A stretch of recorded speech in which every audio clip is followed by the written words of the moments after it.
Une méditation tirée du livre Maranatha, Le Seigneur vient d'Ellen White. 21 septembre. Le temps d'angoisse de Jacob. Malheur, car ce jour est grand. Il n'y en a point eu de semblable. C'est un temps d'angoisse pour Jacob, mais il en sera délivré. Jérémie 30, verset 7. Je vis que les 4 anges retenaient les 4 vents jusqu'à ce que l'œuvre de Jésus dans le sanctuaire soit terminée. Alors tombèrent les 7 plaies. Celles-ci rendirent les méchants furieux contre les justes.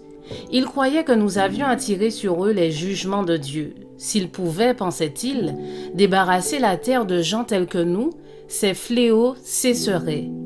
Un décret fut promulgué ordonnant l'extermination des saints, ce qui amena ceux-ci à crier jour et nuit pour obtenir la délivrance. C'était le temps d'angoisse de Jacob.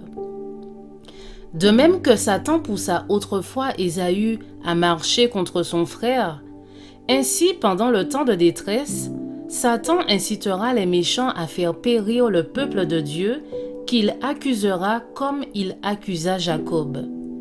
Il compte les mondains au nombre de ses sujets, mais le petit nombre qui garde les commandements de Dieu résiste à son autorité. S'il pouvait l'extirper de la terre, son triomphe serait complet. Il voit que les saints anges les gardent et il en conclut que leurs péchés ont été pardonnés. Mais il ne sait pas que leurs cas ont été décidés dans le sanctuaire céleste.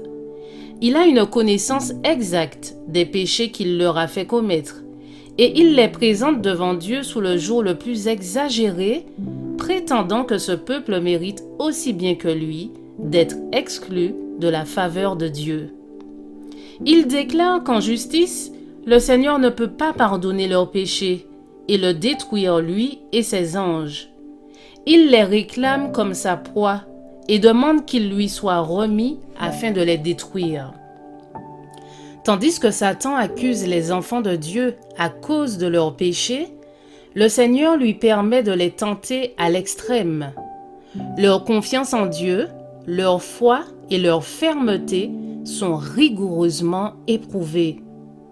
Le souvenir de leur passé fait sombrer leur espérance, car ils ne peuvent voir que peu de bien dans leur vie entière. Ils ont pleinement conscience de leur faiblesse et de leur indignité.